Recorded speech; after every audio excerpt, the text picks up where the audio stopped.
So every one of us, we fail to communicate effectively every single day. We say something or we write something and the message totally gets lost or our intention is missed. Probably though, where we fail the most in communication is our listening. We don't really listen. We're already thinking about what we want to say next, or we tune people out. So recently I got to spend 4 days with the communications specialist, our co-host of the podcast, Betsy Butterick. And we were co-facilitating the TOC leadership retreat. And as my co-facilitator this year, I was just blown away by her ability to communicate. And obviously I get to have conversations with her on the podcast here, but being in person, it was really, really special. Her tone of voice, her clarity, her intentionality in language. Not only that, I really appreciated actually how Betsy took the time to coach me on my communication. I was really, really grateful for that opportunity for her to give me feedback on opportunities that I missed to communicate effectively to the group as the facilitator. So following up the retreat, I really took a lot of time to dive back into her book, Kids These Days, about coaching Gen Z. And I realized I had a lot of questions for Betsy about her story, her journey to become a communication specialist, also about Gen Z and communicating effectively to Gen Z and Gen Alpha. So that is what today's episode's about. It's a conversation with me and Betsy, and she's giving us some great advice around ways that we can improve our communication, how it's a skill that can be built and developed. She's going to share ways that we can develop it, as well as, wait for it, at the end, we're going to talk about how Gen Z really needs accountability. So this is a wide-ranging conversation with Betsy, but I know you are absolutely going to love it. Welcome back to the Coaching Culture Podcast. The mission of this podcast is to help you grow as a leader and build a stronger team culture. My name is JP Nerbun, and I'm joined by my co-host, Betsy Butterick. We're going to go beyond theory and get really practical on what you can do as a leader to improve your communication. If you want to get the notes to this episode, we've actually restructured them so that every episode doesn't just give you a summary of the episode, but instead you're going to get 3 quotes, 2 questions, and 1 resource directly related to the podcast to help you grow as a leader and build your culture. So to get the notes and my weekly article on leadership and culture, subscribe to our newsletter at tocculture.com or by clicking the link in the details of this episode. Now let's get right into my conversation with Betsy. Betsy, having given you really any background on the conversation other than I've just read and finished Kids These Days and absolutely loved it. Just going to start with that. Just phenomenal book to go through from a practical standpoint. Can't recommend enough for coaches to read it. Thank you. Yeah, it just gives me really great joy to know that it is out there in the world, and the number of coaches, JP, that have given me feedback very similar to yours of it was so practical. I could put things in right away, having read even just one section of the book, not the whole book. That was the intended purpose. And to hear it affirmed that it's meeting that mark for people in a way that moves the needle for them, just so much joy. So thank you. Well, one of the things I did years ago when I started TOC was whatever I was reading, I like to share and put out there in the world. And then somewhere in the last, 5 years, I probably have gotten more and more off social media just because I didn't enjoy it, didn't provide a lot of value for me in my life. And I feel like I'm in a place today where I want to kind of maybe step back into it and just to go to share and provide value as a way to provide value. So part of getting into that was starting to try to share and figure out even how to use Instagram, because I actually don't know how to use Instagram. I don't even think I was tagging you incorrectly, but it's I'm going to start sharing on that Instagram was so and funny. Substack. I was like, oh, JP's reading my book. And you sent me these underlined pictures from, what stood out for you. And then you're like, I don't even know if I'm using this correctly. And I was like, oh, this is great. Because I get it. It's we have so little time because we're doing so much of the client facing work all the time to really, be on social media and learn all the ins and outs. But I just appreciate you sharing, because it was cool for me to see kind of what parts of the book resonated for you. And also to see that it looks like you mark up your books the same way I mark up mine, which is underline, circle, exclamation point, just the things that really stick out, whether it's something that resonates personally or something that we know might be helpful for an individual that we work with or someone that we know. So that was a cool experience for me, even if nobody else saw it because of the tag. It meant a lot to me. I'll figure it out how to use Instagram at some point. Yeah, you got this. But another good sign of a really good book is for me is do I write a lot on the inside covers. Mm. So what I like, I mean, I'll underline in the pages, but if a book gives me a lot of ideas, I'll actually use the front cover and the back cover, and I'll write a lot of Oh, like my interesting. thinking, and I'll start writing, okay, like just practical application, just more ideas around Yeah. this concept, right? If a book has none of that, it maybe not was not a great book for me, or didn't resonate as much, or didn't create as much new thoughts. But this had a lot of stuff there. But it actually had a lot of stuff that I was writing down, and I was like curious about you actually. Well, it's interesting. So never have I ever, and I just learned something about you. Never have I ever heard of someone writing on the inside, front and back cover. Like I do my notes about the application, like in the margins, and sometimes I have to turn the book because I'm like sentence, and then or just make an asterisk and like come back to this later, or sticky note, and I put it on the page. But that's a really great idea because it's often very unused space to write on, and then it stays with the book. You just, yeah, you gave me a tool. This is already a great conversation. I love this. Well, and you wrote your signature because you wrote me a note Oh on yeah. second page in, like where the title is on Kids These Yep. Days. Yep. Which I'm like, oh, that's so much easier. I always write it on the inside cover. Um, Mm. and maybe that's the wrong way to do it as an author, It and I've was been doing it actually wrong. hard for me to pick a spot. I mean, I've never had a book before, so I don't know where you're supposed to sign it, and I was like, well, what pages are people skipping over? Or like, where is there some space that it would just make sense to have a nice little note? So I am not the person to ask about doing it right or wrong. I am doing it and that feels good enough. So yeah. Well, when you write on the inside cover your signature note, um, I have to like get another book and put it on because it's like bends the book Mm, too much. Then you hand yeah, it back to them and you've ruined it. right. I also Like, feel like thanks, my man. signature ruins the book because I have such bad Mhm. handwriting. I feel like I'm writing like a 7-year old. And so I'm very self conscious. So I only write Yeah. like one sentence. And you wrote me this beautiful note. You have beautiful handwriting. Oh, thank And you you. wrote me a lovely note. So thank you for that. You're welcome. And I also like this is another, on your like life to-do list. It's like, man, I'd like to come up with a really fun signature. Like especially with NIL and Mm. everything and kids being their own brand. Like I see so many people who have really cool signatures, especially athletes, I guess, because we, watch athletes and famous people sign things more often than, other people. But yeah, I feel like it's something I used to play with in grade school. Like I can remember, I was drawing like those links, the 3 lines and then the diagonal 3 lines on the edge of my paper in elementary school. And then I was practicing like a signature, which never made it much past like a slanty cursive. Or I'd make one B and like the Etsy would come out of the top part of the B and the Utterick would come out of the bottom. But that's as fancy as I got. Well, mine is like I tried to make it look cool and Yeah. now it just looks sloppy and it never looks the same.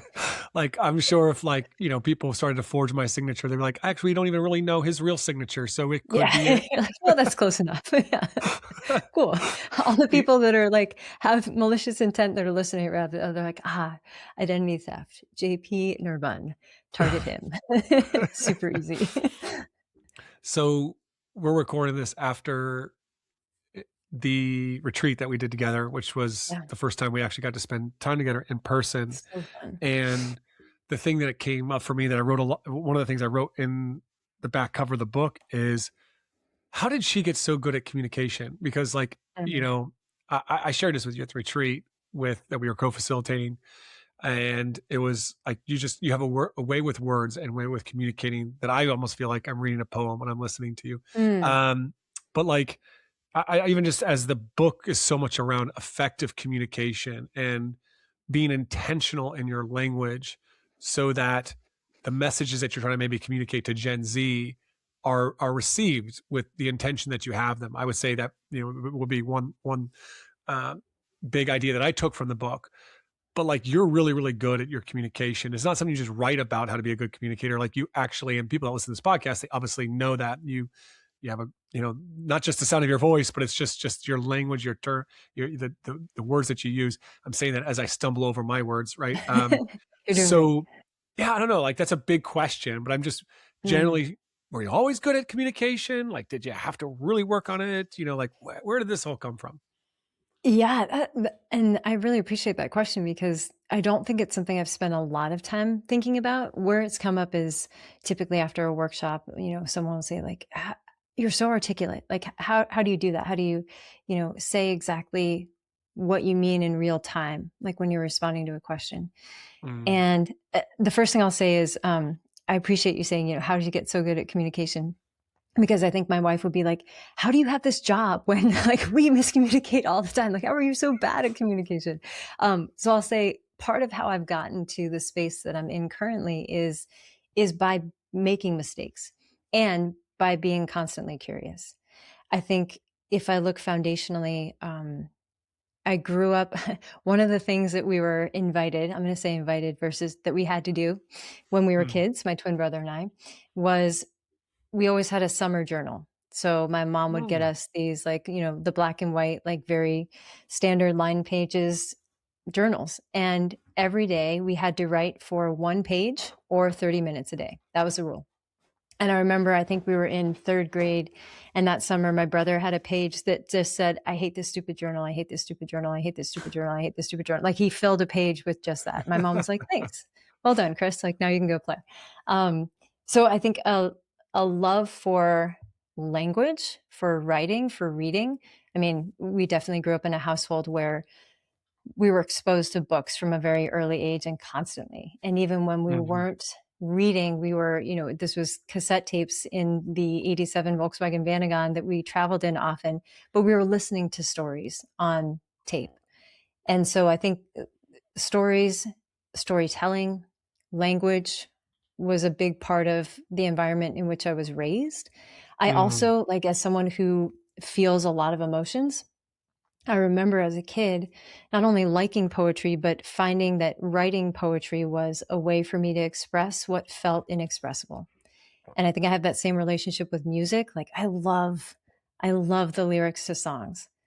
And I'm really bad with artist names often or song titles, but I can tell you every lyric that hits in kind of a soulful way. So being able to communicate something that is more nuanced through the power of language is something that I value, and something that I was not always good at and was even a little spiteful about. And what I mean is, I remember we were sitting at the dinner table. Again, this is probably like fourth or fifth grade. And my brother Chris was talking about something, and he was using these really big words. And I said mm. something like, why are you using all these fancy words? Like, you think you're smarter than everybody else? And he was using the big words because he knew what they meant and he was using them Mm, appropriately. And I was upset that I felt dumb because I didn't know what they meant and Chris did, and we're the same age and, blah, blah, blah. The other thing from my brother, and this was much later in life, he challenged me to remove the fluff. And it's still something that I need to be intentional about and that I'm continuously working on. He invited me to say only what's essential. And I think I mm, watched him do that in business specifically for years before it ever became something that I felt I was doing at an elevated level. The other thing, and this is my most common response when people say, how'd you get so good at communication? Or how did you learn to think on your feet like that? Was coaching.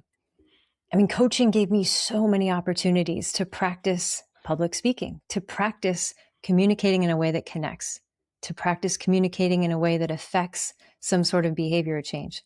Like 14 years of coaching Stanford basketball camp for Tara VanDerveer.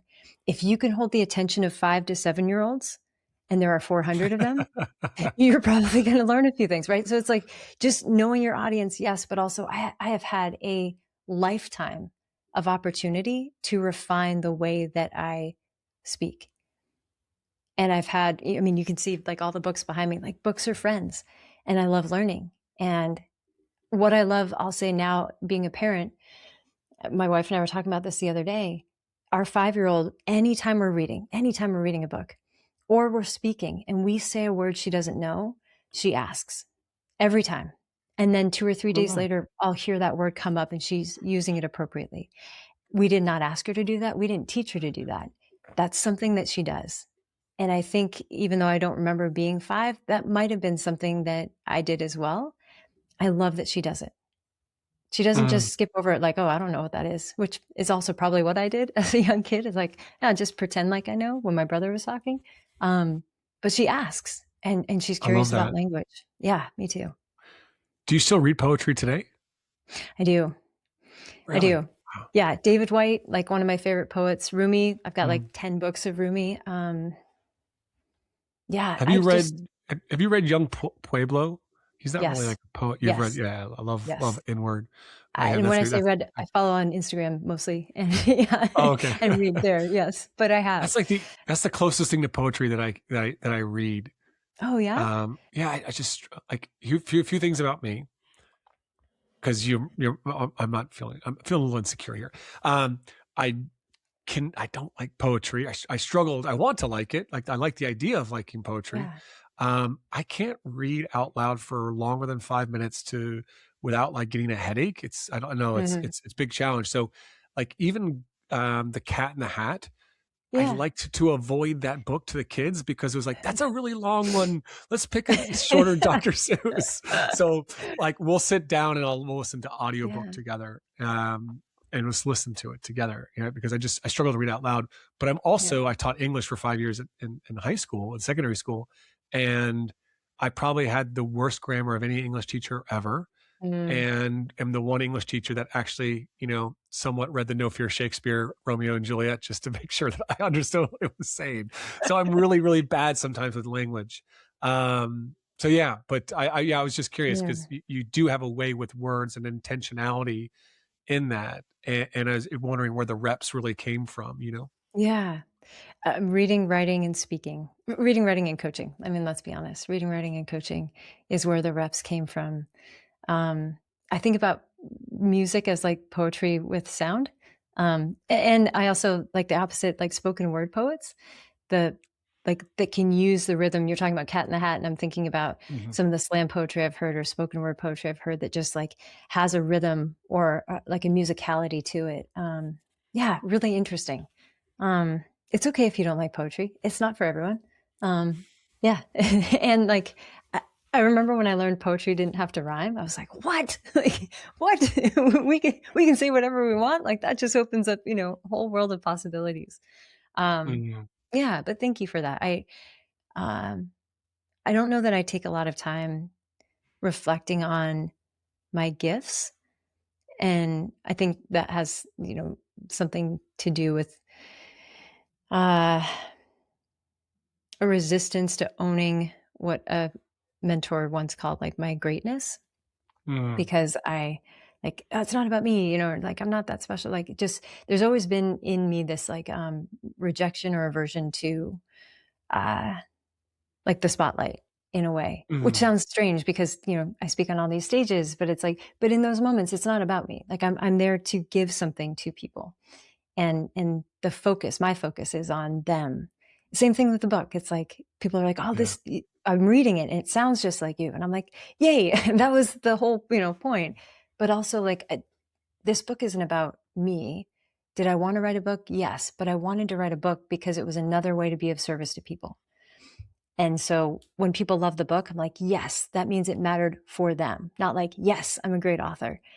So there's always been, I think, something for that in me too. When Yeah. we talk about communication, I'm much better at, I think, articulating things that don't have to do necessarily with myself. Yeah.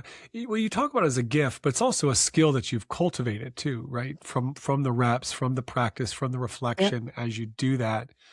And it's interesting because I would say that, um, my emotions, my passion as a coach, as a leader, now as a parent, it sometimes gets in the way for me. I would say it's probably one of my Mhm. biggest barriers or obstacles to being more intentional in my communication, is I've been that person that's just going to say whatever's on his mind, right? Whatever Yeah. comes up. What's interesting for me, I'm thinking about that, JP, and thinking about the retreat, and people are like, you and JP facilitate so well together. Like you complement each other really well, which I agree with and also felt during that experience. And from some of our earliest conversations, one thing I appreciated about you, and you mentioned like, I just, say what's on my mind. Like for me, you are a systems thinker. Even, your book that I first read, like the culture system. And it's like, gosh, I'm so not a systems thinker. Like Hmm. I'm like a possibility thinker. I am much more of like a visual communicator. And I use language to do that. But in so much of my work, like if somebody has a problem or a challenge, as I'm designing, it's not a system. It's rarely repeatable, outside of that individual or that group, Mm, but it is very specific, and it often involves like, okay, how do I take this thing and then create like an analogy or a metaphor? Or so how do I teach through some visual component? And I think in order to do that, I need language that matches or conveys that same thing, because I don't have the systematic approach that I really value about the way you communicate. mm. Well, thank you. I probably have started to embrace that more and more as my strength and try to lean into that. So yeah, I appreciate that Yeah. affirmation. Question for you on this: were you ever, as a coach, an inspirational speech giver? Mm. Um, like you give the big fiery pep talk, or were you ever? Yeah, well, I'll ask you that. Well, let's start with Yeah. that one. Like, were you ever that person, that coach? Yes. I love a locker room talk, but my locker room talks were rarely the loud, passionate ones. Sometimes that was more of like a timeout moment for me. Mhm. Um, and it's not to say that they were like the sappy, sentimental ones, but they were the ones that like struck just the right note of challenge, belief, and I think there was often a visual component of like seeing the success before it happened. But I think when we talk about inspiration, for me, the word that comes up is like belief. Like I would use those times in the locker room with our team to speak to something that created in them a greater belief in themselves or in us for the challenge that we faced. Or it was, like read the room, taking something that I knew would just like fire up the room. Mm, But it wasn't because I was yelling or I was passionate. It's because of what I was saying that they were like, let's go. Right. It's like, yeah, yeah, yeah. okay. So how do you communicate an emotion? How do you elicit an emotion through your communication to support a behavior or outcome that you'd like to see in the next moment, like on the court? So yeah, I love that space. And oftentimes people in the work I do now, they're like, oh, so you're an inspirational speaker. I'm like, ooh, no. Like if you are inspired by anything that you hear, fantastic. Good for you. Never my purpose. My purpose is not to inspire. My purpose is always to educate. It's a Mm, byproduct if people feel inspired or motivated. But when they're like, oh, you're a motivational speaker, I'm like, oh, I am not. No offense to motivational speakers out there, but that just feels out of alignment with my purpose and intention when I'm speaking on stage, especially. but let But me in the ask you about locker that room, real quick, absolutely. because Yeah. that's really interesting to me. I would be the exact same. In fact, I was horrified uh, to be thought, because that's just like you say it so beautifully. It's not in line with my intention or my purpose. Yeah. And you don't want people to think you had maybe a different intention when they're bringing you in. But also, like, I'm really passionate about, as a facilitator, when I'm in the spaces there, that the inspiration should come from within the people, right? Yes. And so Same. when I give, even when if I'm giving keynotes, I'm speaking, I really lean into systems and education.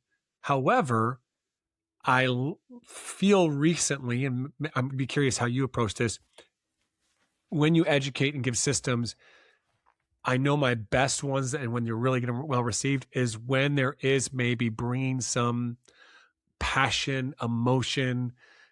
It maybe feels at times a little bit like a inspirational, Mm, feel to it. Um, and I struggle to balance that, right?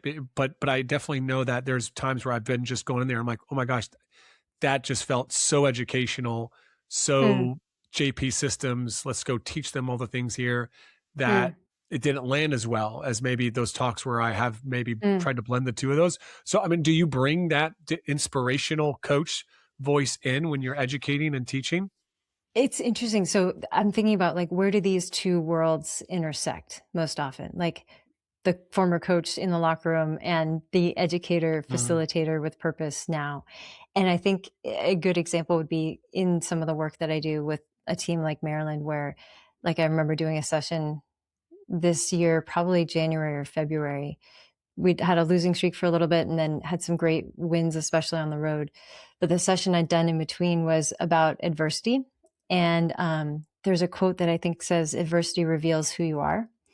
And I changed it. The whole session was around how adversity doesn't reveal who you are. Adversity reveals who you're willing to be, and tied it all back into choices and use different things. Oh, we just come off a 30-point loss to UCLA, which again, eventual national champions, I'll take it. Not too Right. bad. But, Yeah. this is brilliant social media on their part, but there was a clip that I pulled that I put in the slide deck for our session at Maryland, and it was UCLA, and it said like, yeah, can we order the 30 piece? Because they just dropped 30, like beat us by 30. Anyways, great social media from their point. But using kind of those emotional components, like that was a tough loss, right? And then taking things that people are familiar with, adversity reveals who we are, and then making those slight nuanced shifts that invite them into something else. And what was coming up for me when you said, I feel like the systems are really helpful, but sometimes people are more motivated to act, or it lands differently, resonates more when there is more of that emotion. And the question that came up for me is, when you look at those two different, let's say, keynotes, is there a question that you're inviting people into that is part of the inspirational, resonating moment that maybe is absent from more of the educational systems moment? I think that makes me think about, so I'm coaching an under 10s football match tonight. And I've already been Good luck, thinking about what's that? I said, good luck, coach. Oh yeah, thanks. No, like when I was thinking about like that, what I'll say to those players, it's the semifinal, it's and with the thing we had focused on last time was, it's kind of like an all-star team. So you only kind of come together, play a few games here, and you lose, you're done type of thing. It's an interesting little thing.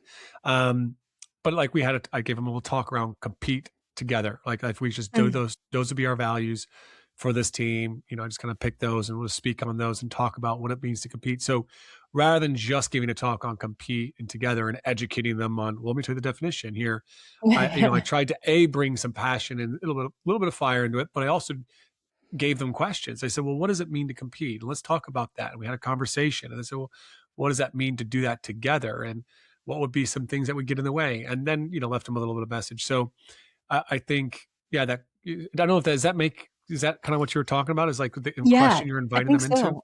Yes, I think so. And I think that maybe as I was listening to you talk, maybe the more specific or nuanced way of differentiating between the educational and the inspirational is in the invitation. So a question is an opportunity for reflection. It's also an invitation to embody in that next moment as a 10-year-old the things that we just talked about.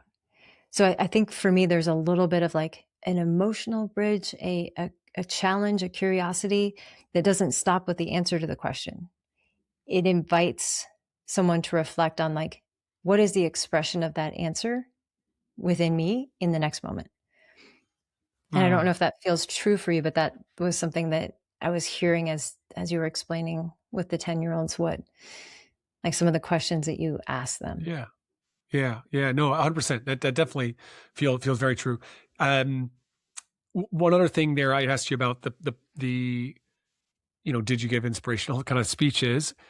Yeah. Did you ever yell as a coach? I know you talk about in the book, yelling, and you tell a great story about the NFL player, that said to you at the Raiders was like, talk to me. Don't yell at me. Yeah. So I was just curious if that was ever something that, like, I was a yeller, didn't really yell at individuals as much as I kind of just yelled in general and like a crazy man. And just, but like, was that ever a part of your coaching toolbox, something you had to work out or never a problem? Yes. It might shock listeners to know that I, Betsy, was not a yeller as a coach. And the joke that people have made is that my parents should have been golf announcers because the Buttericks are quiet people. And I was not a yeller, and it was a tool in my toolbox. In a 10-year coaching career, I probably, what I would term lost it, like probably just lost my ever-loving mind and yelled at our team probably 6 or 7 times in those 10 years. And I am willing to bet that if you were in the gym when that happened and you were on the team that I was coaching at the time, to this day, you could probably still tell me why. because Mm. it was something that I reserved for moments that warranted it. And I Was feel it the same way. intentional? Yeah, it was intentional. I mean, was It it wasn't driven by like you just blew emotion? it up. Yes. Yeah. No, no. Yeah. And that's the thing is, and people have reflected this back to me, is like namaste was the term that I found most accurate of, even when I lose it, right? And for me, losing it is like, I'm going to yell because that's the only accessible thing that I can find right now, or the only thing that I think is going to get through. It's still in an intentional way. It's not yelling reactively in an uncontrolled manner where I'm saying something flippant because of how I feel in the moment. It was always with a purpose. And that's also part of why I Mhm. wasn't a yeller, is because I watched kids tune it out routinely. I played for a yeller, two yellers actually. And I just saw how ineffective it was. And when you speak, especially speaking quietly, people need to come closer, lean in. And that was exactly the space that I wanted to coach athletes in. So yeah, it was, it was driven by a reaction emotionally to a situation, but it was never without intention or without control. Mm. Mm. And that seems a little bit as your personality, but there's also the intention behind that. And I think that's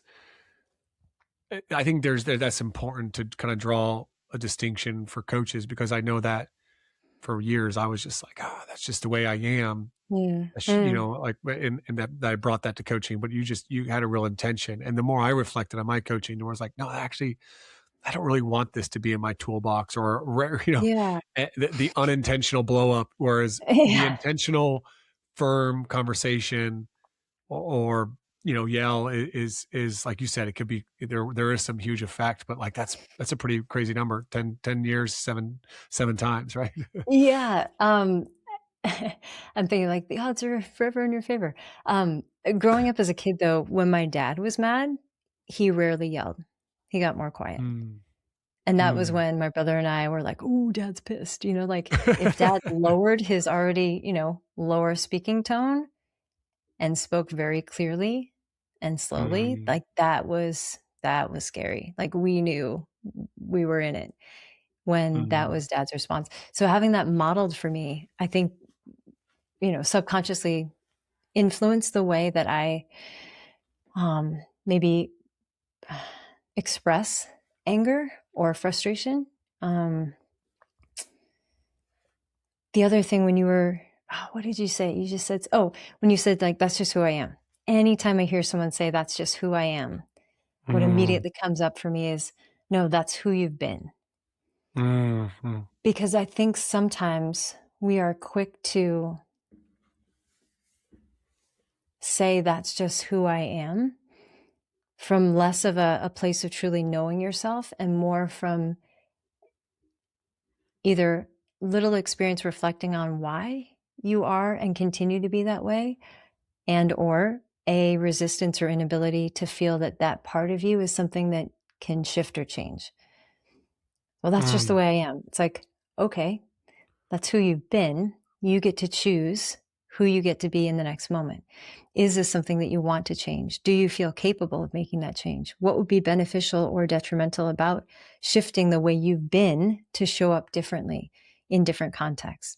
So for me, anytime someone says, that's just the way I am, that's just who I mm, am. And I've said it myself, like, that's just who I am, It's like mhm, mhm. every time I hear myself say it, I think, oof, like, how true is that? It's who you've been. Yeah, yeah, Yeah. yeah. I love that. It is kind of like it's that growth mindset towards ourselves, Yeah. Mm-hmm. and I want to flip that a little bit though. And this is probably the most challenging part of your book, Kids These Days, for me, is I actually pulled up into a page here. On page um, 8, you have a line in there about because of technology, today's athletes haven't had the same opportunities as Mm. previous generations to practice some of the foundational skills we know they'll need to be successful in life, not just in sports, but in life. Yeah. And there is a feeling as coaches I think of leaders where we feel we're being asked. I'm not saying, your book is asking this, but you can just read it and get the feeling from the world that Gen Z or the new generations, that people are asking us to change, for us to not Mhm. to have that mindset of that's not Yeah. that, that's just who I am, but that they get to say, well, that's just who we are. So you're going to meet us where we're Right. at. And that's the Right. way we're going to be. And you're going to adapt and do all these, you're going to do Betsy's, 100, amazing communication techniques to to meet us where we're at. And it's like, what about you? Like, when are you Right. going to practice these skills to be, Y you know, more resilient and more, and all the things that we want them to be more of, that they Yeah. haven't had that training. Right. Yes, and I'm glad you brought that up. This is something that comes up every time I speak on Gen Z, and I try to catch it near the beginning. And you mentioned page 8, right? So while it's true that because of technology, kids these days haven't had the same opportunities to get reps in certain skills that were more innate for previous generations, it's also true that it would be unhelpful, detrimental even, limiting, to lower our standards or expectations to only meet them where they're at. And the invitation in the book is, if we hope to teach them, we first need to reach them. Combine that with the fact that it is arguably much easier for one person, the reader of the book, the coach, the leader, to shift or change how they communicate than it is to try to change an entire generation or an entire roster. Mm, So when I'm speaking to folks, one thing I'm very clear about is I'm not here to change you. I'm here to give you options so that if you decide a change would be beneficial, you get to make that call at any time. Because I also understand it's incredibly important that people stay in their integrity. And I also recognize that in the book, in some of the speaking engagements where I'm talking about kids these days, we're only addressing one half of the conversation. What can the people in those seats, the people who hold that book in their hand, what choices do they have about how they can make shifts that allow them to better connect with the kids that they are supporting or teaching, so that they can help them start to get those reps and develop the skills we know are essential for life and the way life is going to come at them. It's an invitation to start. It is mm, absolutely not the end point. There's work that needs to be done. And in a sports context, I think, gosh, and that's, I think the dedication in the beginning of the book is like, while it is not your responsibility, you have an incredible opportunity. mm, And there are so many coaches like, why do I have to change? It's kids these days are their problem. They need to do this, this, and this. Yes, I hear you. And what an opportunity, as someone who has a unique relationship with them in the context of sport, to be able to give them reps in skills that we know they'll need before they get out into a world and experience real consequences with people who don't know or don't care about them because they didn't get those reps with you. So no, mm. it has nothing to do with our sport. It's not your responsibility, but man, you have an incredible opportunity. And most coaches coach because they have the foundational quality of care. So let's care enough about our kids to make small adjustments in how we operate, knowing that we have that ability to give ourselves the opportunity to teach them skills that help them grow in areas that we know there's room for growth. Yeah.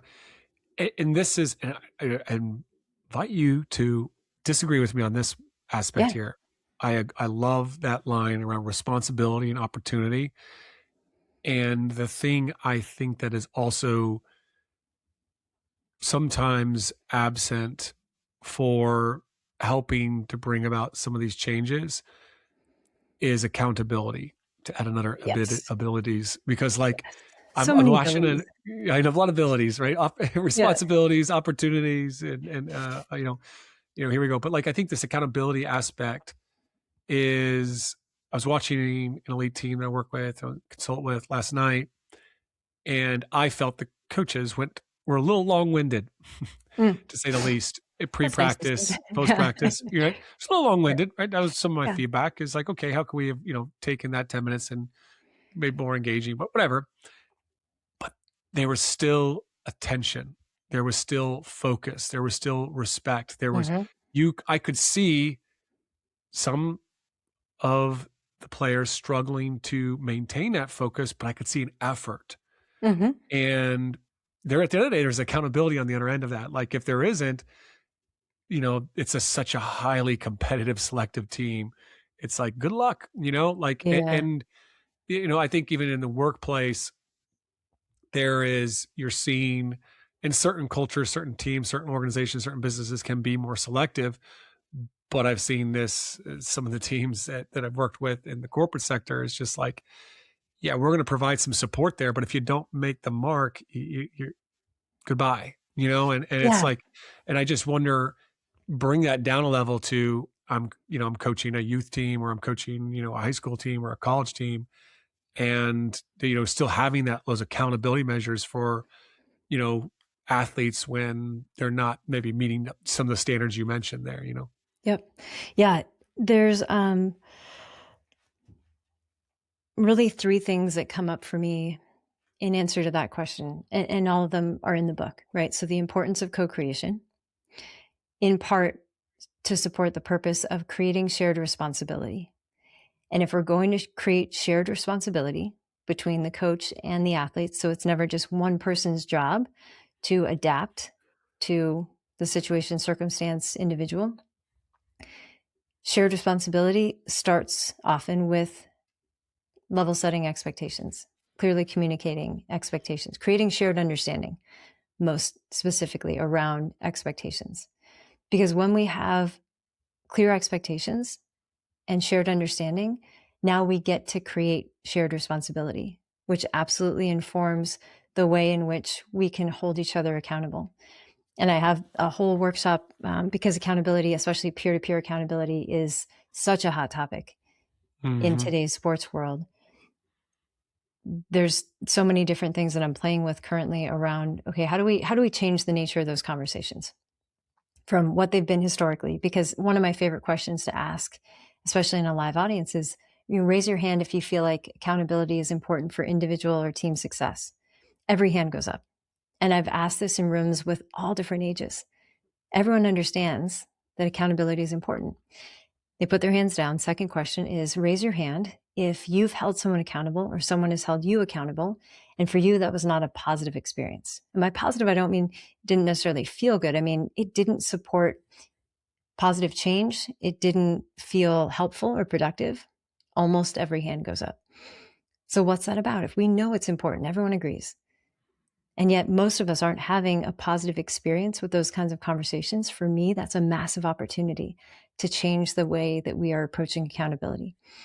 And so I'm very much still in the process of figuring out like what's, kind of the right formula. I've got 3 or 4 in the works now that I'm trying on with different groups and individuals to see how do we make accountability accessible, understandable, repeatable, talking about systems, so that people feel like this is a skill area where they have some confidence, where the relationship, the friendship is not on the line if I'm going to uphold and invite someone else to uphold a standard or expectation within the program.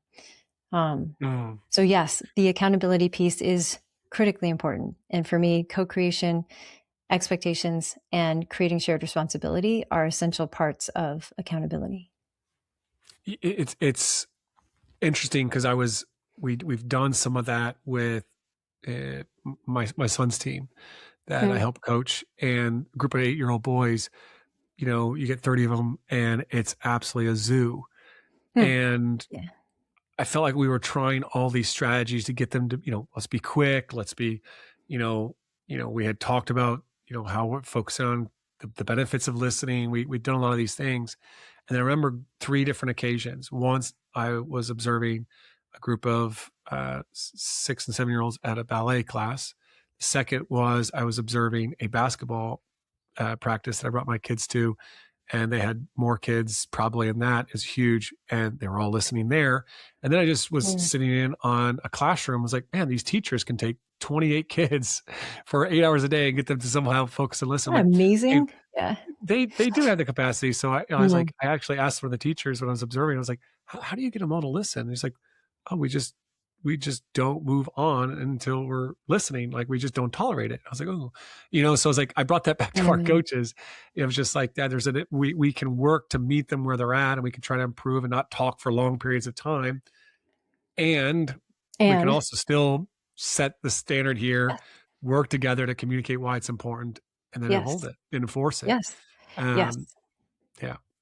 Yeah, So, and you're tipping it like, I've just shifted internally from expectations to also, like, boundaries, right? So it's like, "Hey, I'm mhm, gonna come this way, you've gotta meet me here at least, and we can't go forward until both of us are aligned and doing the work to make that happen." Yeah, mhm. I Oh, I love love that. that. Um, this has been a great conversation. I just Yeah, thank you, can't JP. say enough to people to go into it. You really, it just comes to like one of the greatest tools you could have as a coach would be this. I think even at the back of the book, I am excited to revisit some of these additional resources. There's just activities you can do with your team.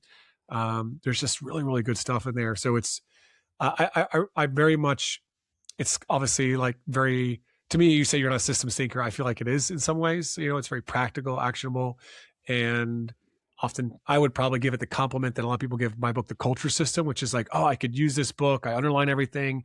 I go back to it Yeah. time and time again. I'd say the exact same thing. I'd give you the exact same, you know, endorsement for sure. So Thank you, and, this is insider knowledge about the resource section.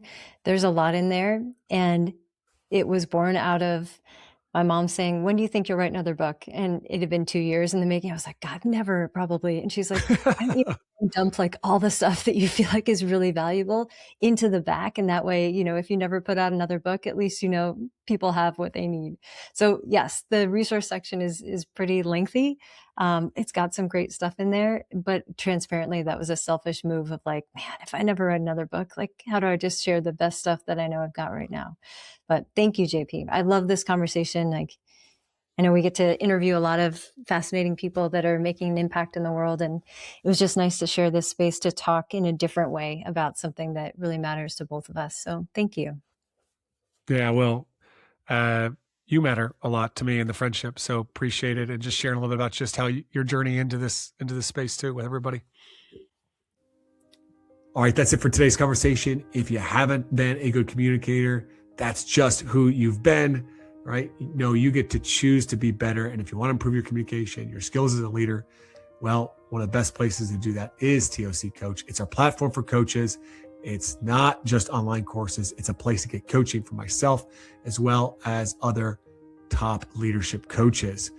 You're also going to learn through our community discussions. People bring us challenges every single day, and we get to discuss how to best communicate and work through those challenges. So to learn more, head on over to tocculture.com. Thanks again for listening to the podcast. If you enjoyed today's episode, please share it with others and leave us a review.